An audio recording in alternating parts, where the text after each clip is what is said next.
नमस्कार, news capital express में आपका स्वागत है। मैं आपके साथ अंशिता। आइए रुक करते हैं खास खबर की ओर। भाजपा प्रदेश अध्यक्ष बीडी शर्मा का बयान। मध्य प्रदेश की विधानसभा में सीएम ने घोषणाएं की हैं, किसानों से लेकर आम जन के लिए लाभकारी कदम है।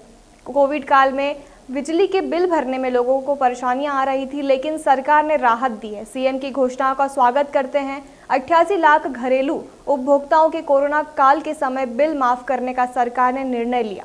लाडली लक्ष्मी योजना को रीडिजाइन करके लागू करेंगे। समाधान योजना के तहत जिन लोगों के बिजली के बिल जमा किए थे वो बिल समाहित होंगे। कांग्रेस सरकार ने किसान कर्ज माफी का झूठ बोला। कांग्रेस सरकार ने पीएम आवास योजना का हितग्राहियों को लाभ नहीं दिया। पीएम आवास योजना का पैसा कमलनाथ ने दिग्विजय के कहने पर वापस लौटा दिया। माननीय मुख्यमंत्री जी ने प्रधानमंत्री आवास योजना के अंतर्गत 5,21,000 प्रधानमंत्री आवास के अंदर 28 तारीख को गृह प्रवेश जो होगा, माननीय प्रधानमंत्री जी भी उन गृह प्रवेश में जुड़ेंगे और सबको आमंत्रित भी किया है। घर घर में जाकर के हर घर का प्रवेश होगा। बड़े उत्साह के साथ, उमंग के साथ लोगों के, गरीबों के, हर गरीब को अपना मकान, स्वयं का मकान हो, ये संकल्प हमारी सरकार इस दिशा में कदम उठा रही है। तो ये भी माननीय मुख्यमंत्री जी ने जो महत्वपूर्ण कदम उठाया है, इसके बारे में भी माननीय प्रधानमंत्री जी को, माननीय मुख्यमंत्री जी को मैं बधाई देता हूं। एक और ऐसी सरकार 15 महीने बनी थी कि जिसने 1,34,000 प्रधानमंत्री आवास इसलिए वापस कर दिए थे कमलनाथ जी के नेतृत्व में, दिग्विजय सिंह के इशारे पर, कि हमको मैचिंग ग्रांट मिलाने के लिए पैसा नहीं है। और आज माननीय मुख्यमंत्री जी ने पुनः मध्य प्रदेश के अंदर जो लगातार कोरोना के संकट में, फिर अभी 1 लाख मकानों को गृह प्रवेश, भूमि पूजन कराया था और पुनः 28 तारीख को 5,21,000 मकानों का गृह प्रवेश होगा। आगामी समय में लगभग 30 लाख परिवारों को प्रधानमंत्री आवास योजना में माननीय प्रधानमंत्री जी ने ये अभियान कि हर गरीब को उसका मकान मिले, ये संकल्प पूरा करने में हमारी सरकार जुटी है। कन्यादान योजना, ये फिर मैं उल्लेख करना चाहता हूं और मध्य प्रदेश के उन बेटियों को, उन भांजियों को और मध्य प्रदेश के आम उन लोगों को मैं याद दिलाना चाहता हूं कि जब हमारी सरकार थी तो कन्यादान योजना में माननीय मुख्यमंत्री जी, हमारी सरकार 25,000 रुपए कन्यादान के तौर पर उन बेटियों को देते थे, भांजियों को। कमलनाथ जी की सरकार मध्य प्रदेश के अंदर 15 महीने गलती से आई थी। उन्होंने कहा 25,000 नहीं, हम 51,000 देंगे और 1 रुपया किसी बेटी को, किसी भांजी को इस मध्य प्रदेश के अंदर नहीं दिया। बेटियों और भांजियों से भी छल करने वाली सरकार चली गई। माननीय मुख्यमंत्री जी ने पुनः कन्यादान योजना के अंदर उसको प्रारंभ करने का ऐलान आज किया है। इस बात के लिए भी मैं मध्य प्रदेश के उन सभी लोगों को, उन बेटियों को भी बधाई और शुभकामनाएं देना चाहता हूं। इसमें कुछ ऐसे हमारे उपभोक्ता जो समाधान योजना के अंतर्गत जिन्होंने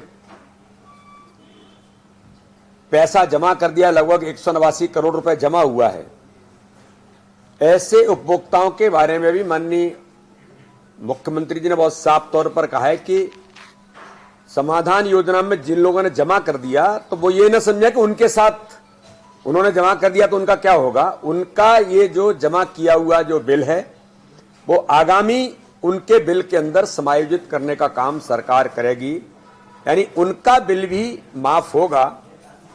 आगामी जो बिल आएंगे उनके अंतर्गत उसका समायोजन सरकार करेगी। ये महत्वपूर्ण कदम हमारी सरकार ने उठाया है। इसी प्रकार से माननीय मुख्यमंत्री जी ने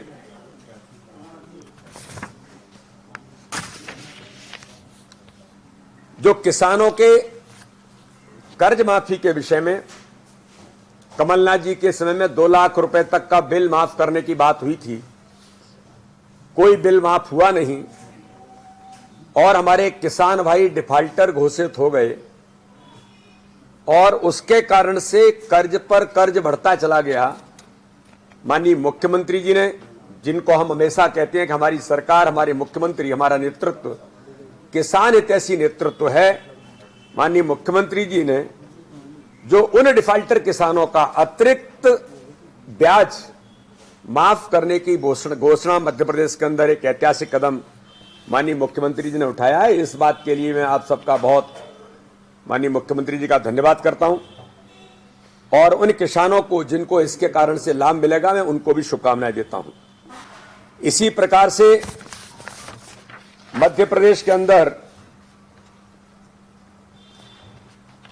जो लाडली लक्ष्मी योजना है, लाडली लक्ष्मी योजना को फिर से मध्य प्रदेश के अंदर रीडिजाइन करके उस पर हमारी सरकार, जो माननीय मुख्यमंत्री जी ने इसके बारे में कहा है कि उसका रीडिजाइन करके हम उस पर काम पुनः शुरू करेंगे। ये भी एक कदम उठाया है और मध्य प्रदेश के अंदर इस प्रकार के कई हमारे काम माननीय मुख्यमंत्री जी ने इस दिशा में जो कदम उठाए हैं उनका मैं बहुत आप सबको इस बात का माननीय मुख्यमंत्री को धन्यवाद देता हूं। और इस अवसर पर मैं कहना चाहता हूं कि माननीय मुख्यमंत्री जी ने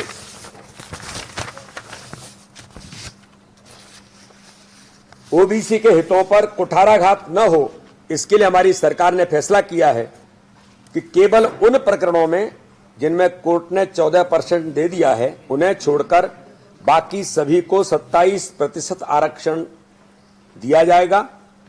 और यहां हमने केवल कहा नहीं है, 8000 भर्ती की गई, उनमें हमने 27% आरक्षण का लाभ मध्य प्रदेश के अंदर दिया है। इसी प्रकार से सामान्य वर्ग के भी आर्थिक रूप से कमजोर बच्चों को उनको हम स्कॉलरशिप देने का काम भी हमारी सरकार ने निर्णय किया है। 10% सामान्य वर्ग को आरक्षण, कमजोर नौजवान बेटी बेटियों को जो देने का हमारा ऐतिहासिक फैसला हमारी सरकार ने लिया था। इसलिए सबका साथ, सबका विकास, सबका विश्वास और सबके प्रयासों से गरीब कल्याण की योजनाओं में भारतीय जनता पार्टी की सरकार मध्य प्रदेश के अंदर माननीय मुख्यमंत्री जी बहुत गंभीरता और संवेदनशीलता के साथ लगे हैं। इसलिए मैं पुनः एक बार ऐतिहासिक कदम हमारी सरकार ने उठाए, उसके लिए माननीय मुख्यमंत्री जी को, हमारी पूरी सरकार को मैं भारतीय जनता पार्टी की ओर से बहुत बहुत शुभकामनाएं देता हूं।